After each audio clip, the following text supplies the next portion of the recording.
Welcome back to the channel, guys. We're gonna be back out here working, doing a little bit of work, finally touching our actual motor here. I've been spending quite a bit of time just kind of looking this thing over. I do want to clean this up, obviously. That's what we're gonna be doing in this video. But before we do that, we need to first assess it and kind of see what we have, so that way we know what issues that we're gonna need to fix and address. Because we do have a couple of leaks on this motor and a couple of things that just need to be repaired. After going through this, I'm just gonna point out a couple of the things that I've noticed that I wanna address and that need to get fixed. First thing that stood out to me was on our front manifold. We can see right here, there's this indentation, and it goes on the bottom side too as well. We do have a crack in this manifold here on the front turbo. So this will need to get re-welded and repaired. Not too big of a deal. I may take a stab at that myself. Number two is it looks like we do have a couple of leaks because it is pretty wet down here on the actual pan. I believe that the oil return line is leaking. The seal looks to be a little bit wet, and you can also tell this bottom of the pan here is it's definitely a little bit damp and wet over here in this area. For that reason, all these seals are going to be replaced anyways on all the turbos, all the gaskets, and all the seals. So that's something that we'll definitely have to address. Our intake manifold here, these bolts for the throttle body are stripped, and these will need to be hopefully retapped and threaded. And if we come over to the transmission side over here, there is quite a bit of buildup and crap in here, and this is all just like pretty much clutch material from the actual clutch that was in here. Definitely a little bit wore, and there's quite a bit of gunk and crap that will get cleaned up in here. And we can see right here, it is a little bit wet and damp in this area. And this kind of trailed on up because my transmission was also a little bit wet over here in this area too when I pulled it off the car. As well as some of my lines that are all completely gunked up here. These are the water feed lines to the turbo. And I kind of traced these up, and I was able to locate, and I actually pulled off a couple of these pieces to get these harnesses out of the way. But it's stemming what appears to be from our cam seals, and this is going to be on the passenger side, so not on the timing belt side. But if you look at every single one of these, it's definitely damp, and you can see there's a drip of oil right there on the bottom of that bolt too as well. It looks like our cam seal is leaking definitely over here, and I was able to confirm that. That's leaking, and then over here as well, it looks like it may also be leaking in here because it's also a little bit wet and gritty in there.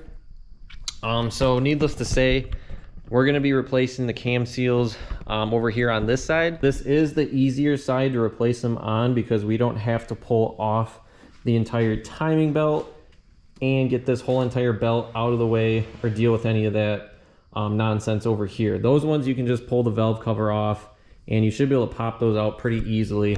I'll show you guys how to do that when I get to it. And then the actual cam gear seals on this side, I don't see anything that's really greasy or oily down in here leaking on any one of these, which leads me to believe that all of these seals over here, and the seals are right there, it's that black part behind each one of these cam gears. Pretty sure this side is all good, so we should be set there. I think that pretty much about wraps up everything that I've noticed with this. Cam deals, that manifold that has a crack in it, they'll need to get welded. The intake plenum needs to be tapped. New gaskets on the turbos for everything. Now that we have addressed that, we're gonna go ahead, spray this with a little bit of engine degreaser, kind of hit everything on this. I did mask off the parts that I don't want water getting into, so like the turbo, this is on the bottom side, so I'm not worried about it. The throttle body, this turbo back here, I don't want water getting into this motor, so that's why I have these taped off. And I'm not gonna really like focus on these areas because they're just not as important. So let's go get this pushed out of the garage here, and we'll hit it with some degreaser first.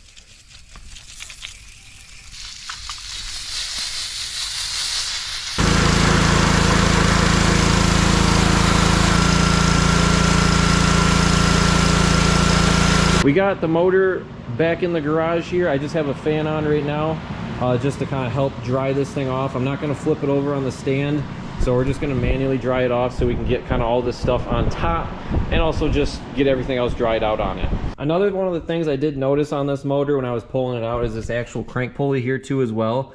So this is going to be one of your stock pulleys. And when I went to actually grab it, this outside pulley is moving and it kind of looks like it's starting to fall apart. And they can do that over time with wear. If I just tap on this thing with like a hammer, it'll definitely move. You can see it's starting to separate, and even by hand I can like take this and just pull it. I can pretty much move this with hand, which is a little bit worrisome to me. They do make aftermarket lightweight ones, which is probably what I'm going to end up doing, just because I don't want this crank pulley to fall apart, break apart on me, and it just doesn't seem right. So I'd rather get a different pulley just to be safe. Question is, what do I want to start working on first? I'm going to start by working on these accessory drive belts over here. We're going to be doing an AC delete on this car. Normally the AC would sit right here, and then you'd have your alternator on top of that. And all these pulleys here are associated with it. This is just your idler, and then this is going to be your tensioner pulley right down here. Now I also do want to delete this giant big ass bracket right here in front too, where that AC condenser unit was sitting on, because it's just big, it's bulky. I'm sure it probably weighs a couple pounds, so we can knock off a couple pounds and also kind of clear up the bay in here a little bit. Now the issue being, I was looking at this quite a bit, is these two bolts right here on this idler pulley also bolt into this bracket as well. So not only does this hold the AC unit, but it also supports your bracket down here for your tensioner. So I think I've found out a way that I can manipulate. I'm gonna have to make my own bracket. I have an idea, so that way we have something for this idler pulley to bolt onto on the backside. So what I'm gonna do here first is we're just gonna pull this whole bracket off and get it out of the way to kind of see how much room we have behind this here.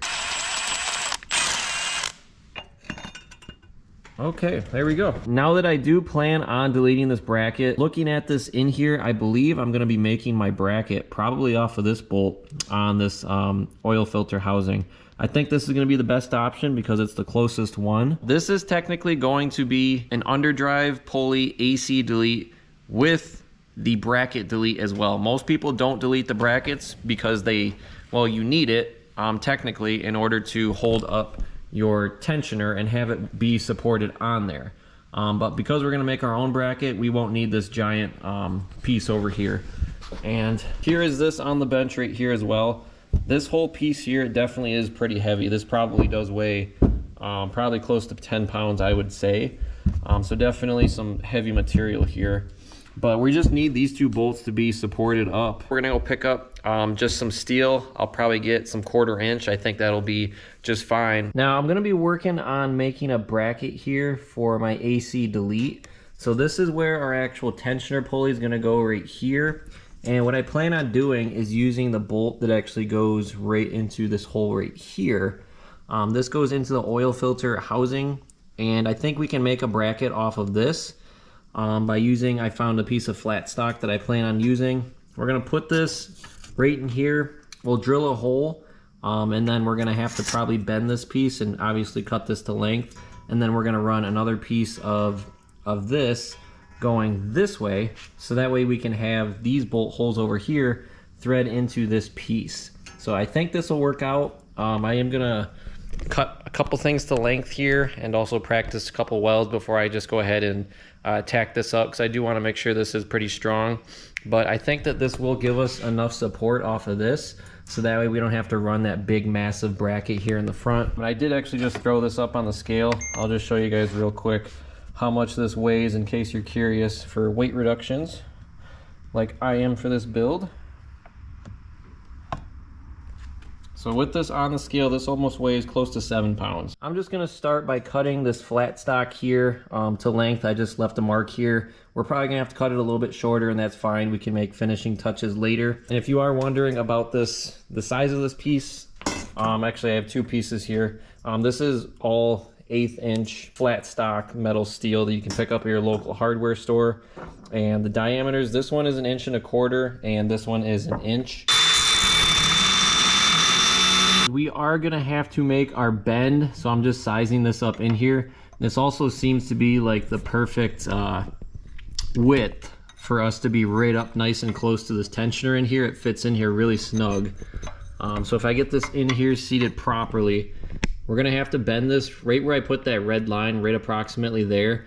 so that way it can fit in this little nook in here, and we have this bent out so that way it's going to gonna be able to reach these bolt holes where we have our actual pieces here, and it's not gonna run into this bottom section here, because if this just gets bolted on here straight, you're gonna have all this crap back here that's gonna fall on. So let's throw this in the vise here really quick. We're gonna crimp this down, and we're gonna see if we can bend this close to that spot right there with a hammer.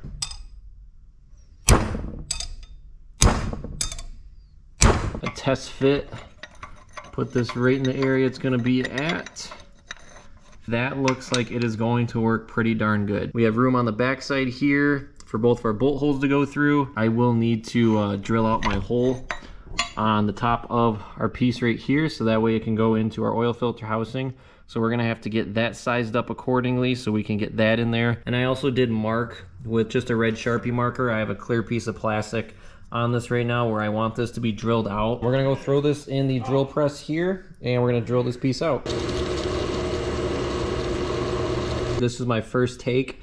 That 5/16 drill bit was the perfect size for this bolt. And coming to the back here, I didn't cinch this bolt all the way down, but it looks like we are kind of hitting a little bit down here on the back side, but we still do have plenty of room here for both of my bolt holes. So I can make this corner in here a little bit sharper by bending this a little bit more. After a couple of adjustments here, bending this, getting it to where we wanted it, looks like we are nice and tight back here on this backside where that sits against the actual oil filter housing. That's up there nice and tight. And this bolt does actually go all the way through to this back part right in here.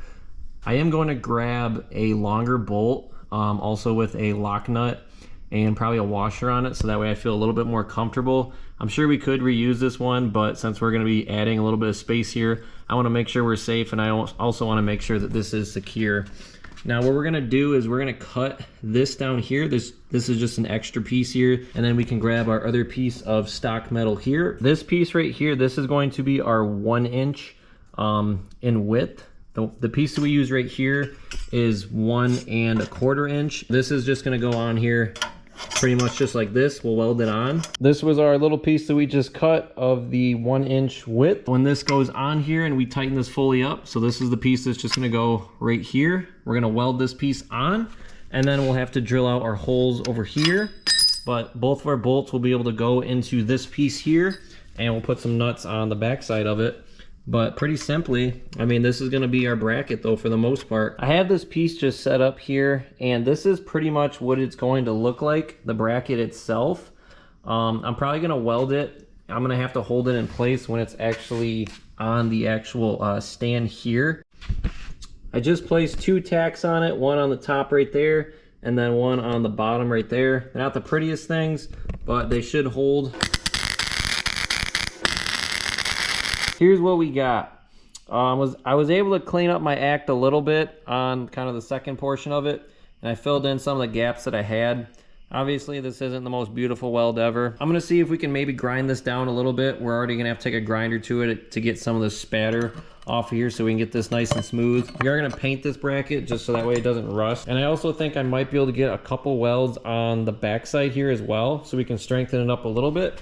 My only concern is that I don't want any of these welds to stick out on this backside, because it can affect our spacing in here with this if those welds push it out anymore. So we're gonna get this on here, see where it's at. Check out that backside there. So much better just after a little bit of practice from the front. I'm okay with this. This does not seem like it's too bad a quality at all. I would definitely be happy if a majority of my welds looked just like that. And even that, it's not great, but I know it's strong. Everything's filled in, so I really can't complain too much. Now we have the bracket on here after I welded on the backside. We can see, if you look in there, you can see my welds right there. And I didn't go all the way down just because I didn't want it to get in the way of this back part. This section isn't really in the way on the top. That's why I welded that, just for strength reasons. As we're just gonna weld a piece of steel right here. So that way, this will kind of keep this piece from bending back on itself if we have too much tension or anything like that. I'm gonna be wrapping up the AC delete on the car here. I did a little bit more work to my bracket. I know I didn't show the rest of it on camera, but I did weld on the 2 nuts on the back. I decided to weld those on. And then I went ahead and I painted this bracket a matte black here. I also painted the tensioner bracket here as well. So what I need to do is we need to make this bracket here so that this will actually tension on the car. This belt is going to be going on the bottom side of my AC pulley down here instead of the top like it normally would be going. So we need to, instead of the tensioner pushing one way, we need to have it go and push the other way. To do that, normally you'd have this slider piece right in here. I just unthreaded this and unscrewed this out. We're gonna take a nut, thread this on here, and have this go almost all the way up. And then we will put this right underneath the nut on the bottom side. This idea actually came right off of 3SX's website for their AC delete. This nut is gonna be an M8 by 1.25 nut if you are wondering. We're just gonna thread this right on here all the way up till it gets to just about almost the top. It should look like this when you're all set and done. We're gonna put this on the car and we're gonna try to figure out how this works as far as tensioning it up and make sure everything does sit in here okay. I got everything bolted back onto the motor here for this accessory that's gonna run on this specific belt. Now that includes the idler pulley, the actual tensioner pulley down here, and then we got the alternator all back up on here. We're gonna try to see if we can fit a belt on here. The part number I was able to acquire, this was actually cross-referenced. This is a Duralast belt, but this is a 420 K6, or otherwise known as a 6PK1065. I just played around with this a little bit. We have the belt on here. This is how it would go underneath this pulley. This top idler pulley under that, and then also underneath the tensioner down there. I cannot get it to reach over our alternator, and I am all the way tightened up on our tensioner. I cannot get this to go up anymore to give us any room. With that being said, we're gonna need a belt that's a little bit longer than this one. This one won't work. I went back to the parts store to go pick up a new belt. Now I tried this one out. Here's the part number for it, 440 K6 or 6PK1120. I tested it out. It fits on here and it tensions up pretty nicely. The other thing I did too while I was out was I picked up a longer bolt to go in my bracket up here because this goes into the oil filter housing, and I also put a washer and a lock nut on it. Previously this was the bolt right here. You can see it's a little bit longer. Definitely want to tack a couple more threads in this. So this will go in there. It threads in nicely and it fits pretty well. This is what the routing looks like with the belt on. Over the crank pulley, underneath the idler, over your alternator, and then this will go now underneath on the bottom side, hence an underdrive pulley here for the AC delete. And then we'll take our little piece here, and lefty-loosey is what's actually going to tighten this and push this down. So we'll tighten this up here and make sure it gets tension on it. We'll get in here with the ratchet. Looks like we were able to get some tension on it, definitely better than before. You don't need a ton on it. We'll have to see. As long as you kind of spin this as you're also spinning this bolt, it'll draw the pulley down. You can see there's definitely a gap right here, so this isn't necessarily the best way of tensioning this. However, it looks like we're going to be able to have enough tension, and I think we can get this to work. We're going to call this pretty much a wrap for the AC delete. We're going to try it out. If we run into issues with it, we can modify or change that later.